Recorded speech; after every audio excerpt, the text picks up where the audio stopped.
بسم اللہ الرحمن الرحیم۔ السلام علیکم۔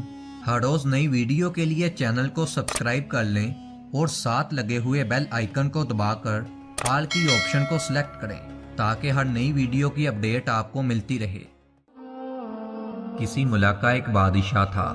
اس نے ایک دن عجیب اعلان کروایا کہ شادی شدہ مرد دو لائنز میں کھڑے ہو جائیں، ایک وہ لائن جو اپنی بیوی سے ڈرتے ہیں جبکہ دوسری وہ لائن جو اپنی بیوی سے نہیں ڈرتے۔ پھر یوں ہوا کہ ڈرنے والوں کی ایک لمبی لائن تھی جبکہ نہ ڈرنے والوں کی لائن میں صرف ایک آدمی ہی تھا۔ بادشاہ اسے دیکھ کر بہت خوش ہوا۔ اس نے اس آدمی سے پوچھا کہ کیا تم اپنی بیوی سے نہیں ڈرتے؟ اس آدمی نے جواب دیا، بادشاہ سلامت، یہ تو مجھے پتا نہیں جی، مجھے تو میری بیوی کہہ کر گئی تھی کہ اسی لائن میں کھڑے رہنا ورنہ میں تمہاری ٹانگیں توڑ دوں گی۔